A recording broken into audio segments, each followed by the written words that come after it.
Hola teonautas, yo me puse este vídeo para ver qué tal, para echar la tarde, aunque tuviera que sacrificar mis otras ocupaciones. Academia Play es un portal famosísimo, que hace asequibles los contenidos históricos al gran público. Good, nos gusta mucho, pero de este vídeo me gustaría comentar algunas cosas. Vamos a contaros qué hay detrás de la persona sobre la que más se ha escrito y hablado en la historia de la humanidad. ¿Que este vídeo tiene ya 2 años de antigüedad? Sí, lo sé, siempre llego tarde. Pero al tiempo presente sigue siendo la principal fuente de información que la gente en internet tiene sobre el Jesús histórico. Este es un vídeo por Federico Romero Díaz, que se ve que es un divulgador muy bueno de la historia de Roma, y por Javier Alonso López, que por sus publicaciones se ve que es un gran estudioso del mundo antiguo y de la historia bíblica. El vídeo parte del presupuesto de que el Jesús de la historia y el Jesús de la fe no son el mismo. Esto es importante. Pero no vamos a hablar de él desde el punto de vista religioso. Descubriremos al Jesús histórico despojado de su faceta divina. A ver, explicación de profe de instituto. El punto de la predicación cristiana es que el Jesús que predica la fe es el Jesús de la historia. O, por mejor decir, que en esencia los hechos que se relatan en los evangelios apuntan a hechos históricos, acaecidos en la historia. Más o menos. Por eso, este vídeo de Academia Play puede suponer, lógicamente, un desafío a la fe de muchos cristianos. Pero hay algunas cosas que me gustaría decir. Vamos con los temas de lo que yo entiendo un poquito. Los 4 evangelios canónicos son muy valiosos porque nos transmiten a un Jesús de Nazaret lejos de la divinización posterior, a un Jesús real. Hay un presupuesto y es que el Jesús de los evangelios no es el Jesús Dios que la iglesia se inventó después. El fallo aquí no es tanto de teología como sino de comprensión lectora. Vamos a ver. También en los evangelios está claro que aparece Jesús como Dios. Él es el Kyrios, que es una palabra que en el Antiguo Testamento se refería a Yahvé, y es el Hijo de Dios, que viene a significar que Jesús es de Dios. Y como Dios, así lo entendió la primera comunidad de sus discípulos. Todo el evangelio es una confesión de la divinidad de Jesús y sobre esto hay 1000 ejemplos. Toda la obra de Ratzinger, en Gloria esté, va por ahí. Y eso dejando de lado las veces que en el evangelio se dice explícitamente que Jesús es Dios. Pero es que esto es así desde los escritos más antiguos, que son los himnos que recoge San Pablo en sus cartas primitivas. Seguramente se remontan a muy poquitos años después de la muerte de Jesucristo. Léete Filipenses o Colosenses, a ver qué tal. Pero vamos con Marcos, porque Marcos debe formar parte de los primeros evangelios. Desde el minuto 1 Marcos afirma que Jesús es el Hijo de Dios. Y a continuación pone una profecía de Isaías que viene a decir que Jesús es el Señor esperado. Básicamente. Así aparece Juan como el mensajero y Jesús como el esperado. Isaías dice que viene Dios, Marcos dice que viene Jesús, por tanto. Y entre otros muchos ejemplos, Marcos dice que Jesús tiene poder sobre las aguas, algo propio de Yahvé, y allí Jesús confiesa que Él es yo soy, que es algo que remite indudablemente a la salsa ardiendo, y que está adornado de ciertas pericopas que suenan bastante a divinidad. Y Jesús perdona los pecados, que es algo por lo que la peña se escandaliza bastante, porque la prerrogativa de perdonar pecados solo le corresponde ¿a quién? ¿A quién? A Dios. Es cierto que hay una conciencia progresiva de la divinidad de Jesús, pero que está anclada en la obra y en el mensaje del Jesús histórico. Pero la otra cosa que considero un tanto inexacta de este vídeo es que se refiere a que el Jesús divinizado por la iglesia como que no lloraba ni nada, como que no era humano. A un Jesús real, como una persona de carne y hueso que tenía hermanos. Marcos 6:3, que se enfada como el ser humano que fue. Mateo 21:12, que llora porque su amigo Lázaro se ha muerto, Juan 11:35, o que se desespera en la cruz, Marcos 15:34. Y es que la tradición apostólica nunca negó que Jesús fuera hombre.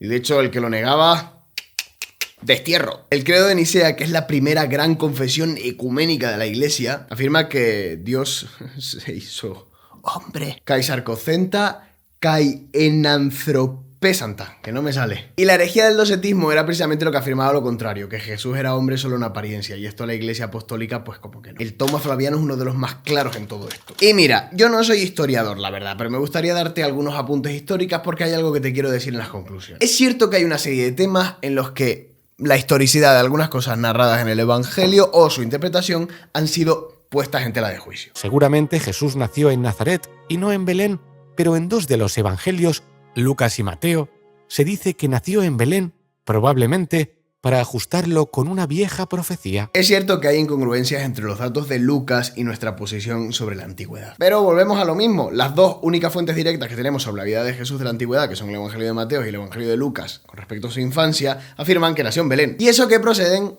de tradiciones distintas y que difieren en otros datos, no te pienses. Muchos piensan que como se llama Jesús el Nazareno o se le llama Jesús de Nazaret, que los otros evangelistas realmente están pensando que Jesús nació en Nazaret, pero yo no veo cómo esto pueda ser así. No es tan obvio, porque si Jesús volvió desde Belén a vivir en Nazaret toda su vida, donde tenía a sus familiares, es propio que fuera considerado de Nazaret, aunque eventualmente haya nacido en otro sitio. La vaca no es de donde nace, sino de donde pase. Es cierto que tampoco estos datos son concluyentes, pues claro que no. El debate, desde el punto de vista histórico, está abierto. Vamos a la cuestión de los hermanos, que es muchísimo más compleja. En los evangelios abundan las referencias a que Jesús tuvo hermanos y que estos hermanos se llamaban Santiago, José, Simón y Judas, además de 2 hermanas cuyos nombres desconocemos. Santiago, uno de los testigos que vieron a Jesús resucitado, se convertirá en uno de los pilares de la comunidad cristiana de Jerusalén tras la muerte de su hermano Jesús. La Iglesia también ha interpretado el término hermano como hermanastro, pudiendo ser estas personas fruto de un matrimonio anterior de José. Hay muchos argumentos a favor de que Jesús tuviera hermanos de sangre, básicamente porque se les llama adelphoi, a esos que aparecen ahí en el Evangelio. Y el primer significado de esta palabra es hermano de sangre. Pero tampoco podemos olvidar que 28 veces en el Nuevo Testamento la palabra hermano se usa en sentido metafórico, que es algo que ya viene, por supuesto, desde el Antiguo Testamento. Además, María en el Evangelio siempre llamada madre de Jesús. Extrañamente, cuando se encuentra con supuestamente sus otros hijos, nunca se habla en realidad de los hijos de María. Cuando Jesús se pierde a la edad de 12 años, tampoco se nombra ningún hermano de Jesús, que ya podría haberlo nombrado. Y sobre todo, cuando María está al pie de la cruz, no aparece ningún hijo. No está acompañada de sus hijos, hasta el punto de que Jesús le da en adopción al discípulo amado. ¿Tiene esto sentido en una sociedad judía que tenía como mandamiento principal el cuidado de los padres cuando una madre enviudaba? No parece conveniente que Jesús hubiera hecho eso si María en realidad hubiera tenido más hijos y estuvieran vivos. Y esto sin hablar del testimonio de Papías y de Hierápolis, que dice que efectivamente estos hijos que aparecen en el Evangelio son hijos de María la de Cleofas. Testimonio muy antiguo y autorizado. ¿Y hay otros testimonios de la antigüedad que parecen afirmar que Jesús sí tenía hermanos de sangre? Pues sí. Por tanto, tenemos que admitir que el debate sigue abierto. Y la cuestión de la tumba, que también es otro debate que sigue abierto. Para ello disponían de tumbas públicas que cuando se llenaban eran vaciadas en una fosa común para introducir los cuerpos de los nuevos ajusticiados. Así que muchos estudiosos ven posible que el cuerpo de Jesús acabara perdido en un lugar de difícil acceso. Pero en este caso también tenemos muchos argumentos a favor para declarar en contra de este vídeo que Jesús sí fue enterrado en una tumba y no en una fosa común. Volvemos a lo mismo. Los 4 evangelios, que son la única fuente directa, afirman que fue enterrado en una tumba. El vídeo presupone que todo lo que hay en los evangelios es, por supuesto, inventado. ¿Se puede luchar contra eso? Por supuesto que lo probable que si te ajustician es que vayas a una fosa, pero ¿por qué tendría que ser el caso? Porque hay un montón de citas bíblicas que así lo dicen. Segundo, porque las fuentes más antiguas de las que disponemos, como Justino y Tertuliano, también lo afirman. Y tercero, porque parece conveniente que si Jesús tenía amigos en el Sanedrín, que era el órgano más poderoso dentro de los judíos, pues consiguiera una tumba por ahí, digo yo. Además, en el año 68 del siglo pasado se descubrió la tumba de un señor que había sido crucificado. Una tumba, así que no era absolutamente imposible. Y bueno, luego está el tema de la resurrección de Jesús, bueno. En este vídeo la resurrección de Jesús aparece como algo posterior a los primeros evangelios. En cuanto a la resurrección y a la posterior ascensión de Jesús, hay una tesis aceptada por los especialistas bíblicos. Al no tener acceso al cuerpo, fue muy difícil para sus seguidores, pasados los años, aceptar su muerte y solo poder venerar un sepulcro vacío. Los primeros evangelios se le resucita en espíritu, pero después el relato se va enriqueciendo hasta acabar apareciéndose corporalmente a sus seguidores. Y dice que en los primeros evangelios se le resucita en espíritu.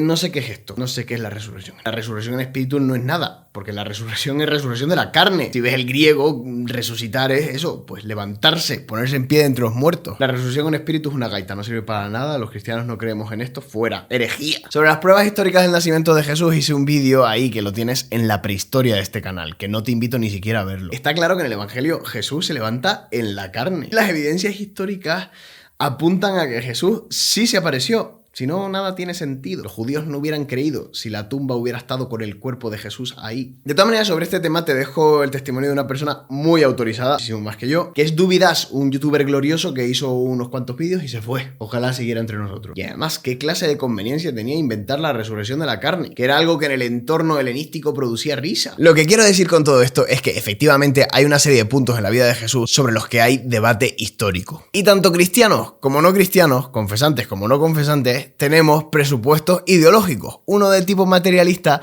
y otro de tipo cristiano. Y esto hace que cada uno maneje las pruebas de las que disponemos en un sentido o en otro. Pero ¿por qué dudar sistemáticamente de la única fuente de información directa que tenemos sobre la vida de Jesús, que son los evangelios canónicos? ¿Acaso ella la fuente que nos proporciona mayor fidelidad? Especialmente cuando está respaldada por una comunidad que en gran parte había conocido directamente a Jesús o directamente a sus seguidores más estrechos, al menos en su primer estadio redaccional. La hipótesis materialista según la cual es obvio que Dios no se puede hacer hombre y que nadie puede resucitar y que los milagros no existen, no es histórica, ni nace de las ciencias históricas, sino que es un presupuesto filosófico, el cual debe ser debatido dentro del ámbito de la filosofía, no dentro del ámbito de la historia. Además, la historia a estos niveles se mueve por hipótesis, por conjeturas, criterios de conveniencia, de dificultad, de plausibilidad, etc. ¿Podemos los cristianos realmente cambiar nuestra doctrina cada 10 años a golpe de las novedades historiográficas? Hay cosas a las que el método histórico, por supuesto, no puede llegar. Y sin embargo le doy las gracias a el canal de Academia Play, que es un canal buenísimo, al que te recomiendo suscribirte porque es muy nutritivo desde el punto de vista histórico. Nada más, no te fíes mucho de los datos históricos que he compartido contigo porque no soy historiador. Y nos vemos en este Areópago. Un fuerte abrazo para todos, incluso para mis hermanos